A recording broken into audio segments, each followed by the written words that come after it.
This is Real News Media TV, coverage you can trust. Please like, share, subscribe, and hit the notification bell. Select all for daily news updates. Several files destroyed in fire at the Brownstown Courthouse, says Chief Justice. Chief Justice Brent Sykes says the fire which gutted the Brownstown Courthouse on Sunday has significantly disrupted the court's operations. Fire of unknown origin destroyed the two-story building, which was constructed in 1895.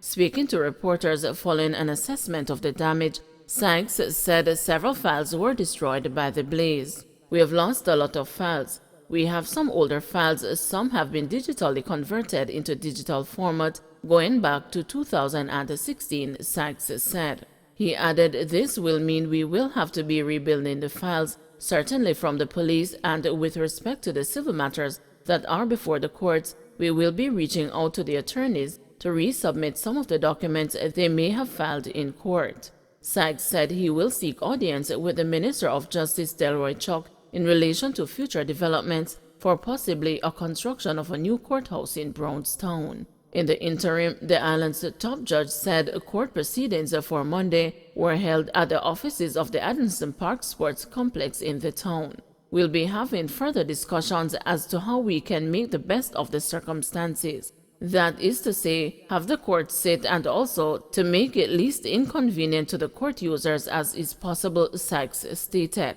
In the meantime, firefighters are still trying to determine what led to the cause of Sunday's fire at the courthouse.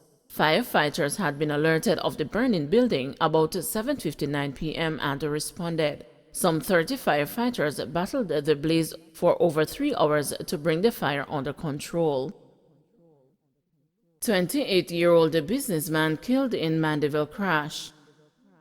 A businessman died as a result of injuries he sustained in a two-vehicle crash on Greenville Road in Mandeville on Sunday night. The deceased has been identified by the police as 28-year-old Lorne Powell, while friends identified him as Lance. He is from Georgia Reed District in Manchester. Police reports are that about 8:30 p.m., Powell was driving a Toyota Isis motorcar on the roadway when it collided with a Honda Civic motorcar, which was traveling in the opposite direction.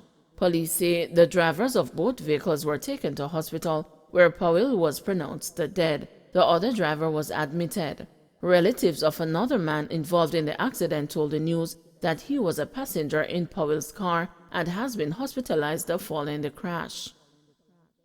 Westmoreland wanted man surrenders to police.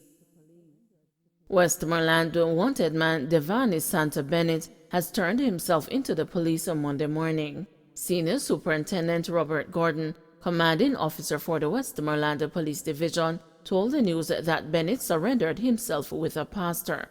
Bennett was wanted for the murder of Clovis Forrester, alias Breddock, committed on Tuesday, November 30, 2021, about 6:30 p.m. in Aldeer District, Bluefields in the parish. Bennett is also associated with the Delete Squad in Savannah Lamar and an associate of Moses Ramsey and Andre Hines, alias Bunny. Hines was killed by the police in Bluefields on February 12. The police had ordered that Ramsey and Bennett turned themselves in by noon on Monday.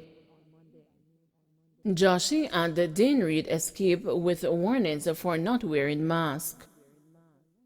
Dancehall entertainer Joshi and the popular producer Dane Reed escaped with just warnings when they appeared before a parish court judge in Santa Cruz on Monday to answer to charges under the Disaster Risk Management Act stemming from a New Year's Eve event. Both musicians pleaded guilty to a charge of not wearing a mask before being admonished by the parish court judge. Attorney-at-law Thomas Levine, who represented both men, told the news. Levine submitted that Joshi, whose real name is Melikita Fari Clark, was summoned from his motor vehicle. At the time, the police observed that he wasn't wearing a mask. He said a similar submission was made for Walden Hampton, more popularly known as Dane Ray, resulting in both men being admonished and discharged. On December 31, both men were arrested at an illegal party in Leeds, St. Elizabeth. According to the DRMA, a person in breach is liable to a maximum fine of $1 million or to imprisonment not exceeding 1 year. Last year, there were complaints that people were being fined up to $200,000 for not wearing masks, which was criticized as being excessive. Guy slams PNP and the JLP for not doing enough in rural Jamaica. While helping to unveil a community Wi-Fi hotspot at Islington in St. Mary Central last week, Member of Parliament for the constituency Dr. Maurice Guy lamented the slow pace at which development has been taking place in rural communities like the ones he has been representing for 2 decades. Successive governments, even when we the People's National Party were in power, have not given communities in rural areas the level of development that is needed so that our citizens of the rural communities can walk stride by stride with those in the urban areas, said Guy. It is high time that governments pay attention to rural communities, because rural communities are what constitute the base of the development in this country. If we have access to the internet and amenities, such as proper farm roads, fewer of them would feel inclined to migrate to urban centers such as Kingston, argued Guy. He added, you don't need people to leave their rural areas to go into Kingston simply because they want to work and then they have to live a squalid life in Kingston.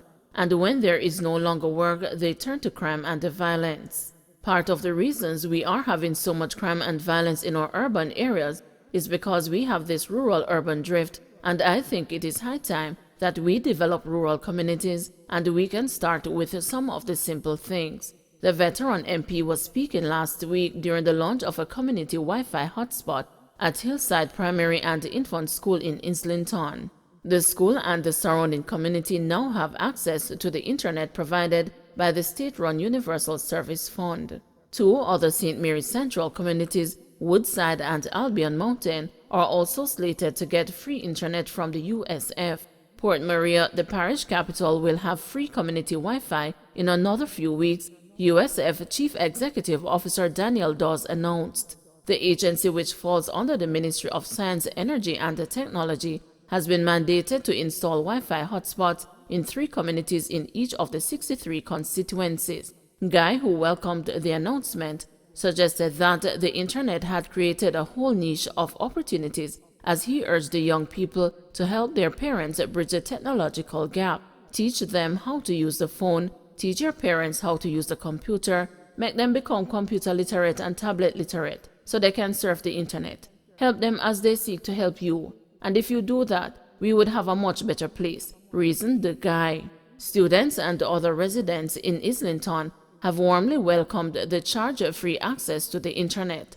This installation of free Wi-Fi will go a far way to improve the lives of everyone who has access to it, and the fact that it is free will help prevent or alleviate the financial burden that usually comes with this vital resource, said Lorna Lawrence, president of the Parent-Teacher Association at Hillside Primary. At a time when the world has been forced to go virtual, primarily because of COVID-19 and secondarily because of the natural inclination for technological progress, nothing could be more relevant or needed than reliable and free Wi-Fi service for the school and the community, added Lawrence. The value of connecting districts to the internet was also underscored by Hillside Primary School Principal Marika Campbell and the Councillor for the Islington Division, Lincoln Dixon, both of whom addressed the launch of the Islington Community Wi-Fi hotspot. Dixon, like other speakers, urged the residents to take care of the Wi-Fi and to use it responsibly. Director of Projects at USF, Quan Wilson, said, "In a time when everything and everyone is online, I encourage you, the students here, to take advantage of this facility. Do not abuse what you have. Use it for the purpose that it is intended for. Children, be safe when you utilize the internet. Don't go on sites that you know you are not supposed to. We are smart students and we know how to use our devices, but I beg of you to utilize the internet for its educational and entertainment purpose and communication." 100 new COVID-19 cases, 11 more deaths. The Ministry of Health and Wellness reported 109 new COVID-19 cases and 11 more deaths on Sunday, bringing the infection total to 127,163 and the total deaths to 2,750. The new cases comprise 60 females and 49 males, with ages ranging from 4 months to 92 years. The cases were recorded as follows: Kingston and St. Andrew 32, St. Catherine 21, St. Anne 11, St. James 10, Westmoreland 9, St. Elizabeth 7, Trelawney 5, Manchester 4, Hanover and St. Thomas 3 each, and Clarendon and St. Mary 2 each. Portland was the only parish to record 0 cases. The deceased are a 70-year-old male, an 85-year-old male, a 63-year-old female, a 53-year-old female, all from St. James. Additionally, a 65-year-old female, 85-year-old female, 93-year-old female, and a 76-year-old male, all from St. Catherine, were among the deceased. Also, a 95-year-old male, a 92-year-old male, and an 89-year-old female, all hailing from Westmoreland, also died. The deaths occurred between August 2021 and February 2022. There were 193 recoveries in the last 24 hours, bringing that total to 73,461. Currently, 323 people are hospitalized, 39 of which are severely ill, while 16 are critically ill and 59 are moderately ill. The Health Ministry reported a 15% positivity rate in the latest round of testing. Don't forget to like, share, subscribe, and hit the notification bell. Select all for daily news updates.